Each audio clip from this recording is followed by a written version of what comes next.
আটা আর অল্প চিকেনের এই রেসিপিটি তৈরি করে খেলে বারবার খেতে চাইবে। আসসালামু আলাইকুম। আজ আমি আপনাদেরকে ঝটপট বিকালের নাস্তা অথবা বাচ্চাদের টিফিনের জন্য এই রেসিপিটি তৈরি করে দেখাবো। আশা করি আপনাদের ভালো লাগবে। এখানে আমি নিয়ে নিচ্ছি 1.25 কাপ আটা। আপনারা চাইলে ময়দাও নিয়ে নিতে পারেন। দিয়ে দিলাম স্বাদ মতো লবণ আর দিয়ে দিচ্ছি 2 টেবিল চামচ চিনি। চাইলে 1 টেবিল চামচ চিনিও এখানে দিয়ে নিতে পারবেন। তারপরে দিয়ে দিচ্ছি এখানে 1 চা চামচের থেকে একটু বেশি ইস্ট আর দিয়ে দিচ্ছি 2 টেবিল চামচ গুঁড়া দুধ। এতে করে খুব সুন্দর একটা ফ্লেভার আসবে। যেহেতু ইস্ট দেওয়া, অনেকেই বলে ইস্ট দিলে একটু গন্ধ আসে, সেক্ষেত্রে আপনারা এখানে একটু গুঁড়া দুধ ব্যবহার করতে পারেন। ইস্টের আর গন্ধ বের হবে না। অ্যান্ড কুসুম গরম পানি দিয়ে এটাকে মথে নিতে হবে। পানিটা কিন্তু বেশি গরম হবে না, কুসুম গরম হতে হবে। তো পানিটা একবারে না দিয়ে অল্প অল্প দিয়ে এভাবে মথে নিতে হবে। তো খুব ভালো করে একটু সময় নিয়ে এটাকে মথে নিচ্ছি। তারপরে এখানে আমি 1 টেবিল চামচের মতো তেল দিয়ে হাতে খুব ভালো করে আবারও এভাবে মথে নিচ্ছি।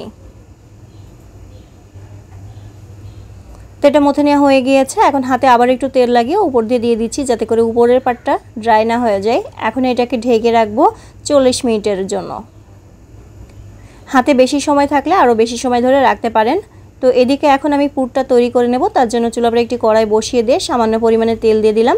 দিয়ে দিচ্ছি 1/2 কাপ মুরগির মাংস। আমি এখানে বুকের যে মাংসটা সেটা ছোট ছোট পিস করে 1/2 কাপের মতো দিয়ে দিয়েছি। এখন এই তেলের সাথে একটু ভেজে নেব মাংসটাকে। এখানে দিয়ে দিচ্ছি 1 চা চামচ আদা রসুন পেস্ট দিয়ে খুব ভালো করে মাংসের সাথে এটাকে মিশিয়ে ভেজে নেব। একটু সময় নিয়ে এটাকে ভেজে নিতে হবে। তো এই যে যখন এই পর্যায়ে চলে আসবে তখন এখানে আমি 1/2 কাপ পেঁয়াজ কুচি দিয়ে দিচ্ছি। এখানে পেঁয়াজটাকে একটু বড় করেই কেটেছি। তারপরে এভাবে খুব ভালো করে মিশিয়ে নিচ্ছি। এখন এখানে আমি দিয়ে দিচ্ছি 1 কাপ গাজর কুচি। আপনারা কিন্তু এখানে বাঁধাকপি বা অন্য কোনো সবজিও অ্যাড করে নিতে পারবেন। চাইলে পেঁপে কুচিও দিতে পারবেন। মানে এই গাজরটাকে আমি গ্রেট করে নিয়েছি। আর কুচি করে নিলে একদম মিহি করে কুচি করার চেষ্টা করবেন। তো এই যে খুব ভালো করে সব কিছু উপকরণ মিশিয়ে নিলাম। এখন এখানে আমি দিয়ে দিচ্ছি 1/2 চা চামচ গরম মশলা গুঁড়া আর দিয়ে দিচ্ছি এখানে আমি 1 চা চামচ চাট মশলা। দিয়ে দিচ্ছি স্বাদ মতো লবণ। এখন খুব ভালো করে মিশিয়ে নেব।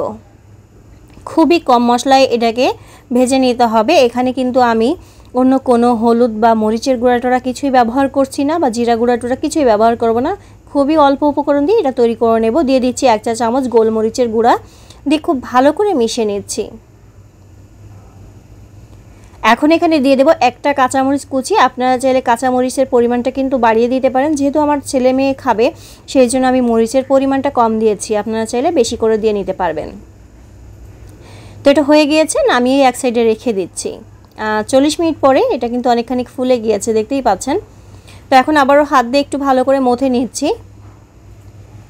এই নাস্তাটা বানানো কিন্তু খুবই সহজ, খুবই অল্প উপকরণ দিয়ে অল্প সময়ের ভিতরেই তৈরি করা যায়। আজকের এই রেসিপিটি যদি আপনাদের ভালো লেগে থাকে অবশ্যই পেজটাতে ফলো দিয়ে পাশে থাকবেন। আর যারা ইউটিউব চ্যানেল থেকে দেখছেন তারা চ্যানেলটি সাবস্ক্রাইব করে পাশে থাকা বেল আইকনটি প্রেস করে দিবেন। তাহলে যখনই আমি নতুন কোনো রেসিপি দেব সবার আগে আপনাদের কাছে নোটিফিকেশন পৌঁছে যাবে। ডোটা নিয়ে হাত দিয়ে এভাবে চেপে নিলাম। তারপর একটা বাটি দিয়ে উপর দিয়ে একটু চেপে নিয়েছি। আপনারা চাইলে কিন্তু বেলুন দিয়েও বেলে নিতে পারেন। আমরা যেভাবে রুটি বেলি ওইভাবেও বেলে নিতে পারেন। তো আজকে আমি খুব সহজ করে দেখিয়ে দিচ্ছি। তো এই যে এভাবে মুখটা লাগিয়ে একটা বাটি দিয়ে এভাবে করে একটু কেটে নিলে দেখবেন সুন্দর একটা ডিজাইন হয়ে গেল।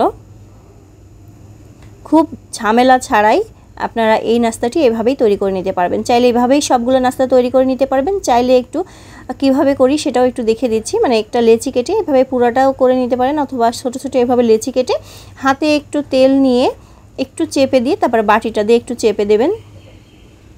এই যে এভাবে করে একটু চেপে নেবেন, দেখবেন খুব সুন্দর করে হয়ে যাচ্ছে। তারপরে এর উপরে আপনারা সেই পুরটা দিয়ে দেবেন, দিয়ে মুখটা আটকে দেবেন। এটাও কিন্তু একদম সহজ। তো আপনাদের যেটা সুবিধা আপনারা সেভাবেই কিন্তু তৈরি করে নিতে পারবেন। তো আমি 2টা পদ্ধতি আপনাদেরকে দেখিয়ে দিলাম। আপনাদের যেটা ভালো লাগে আপনারা সেটাই তৈরি করে নেবেন। তারপরে বাটিটা দিয়ে এভাবে করে কেটে নিলাম, দিয়ে মুখটা এভাবে একটু চেপে আটকে দিলেই কিন্তু হয়ে যাবে।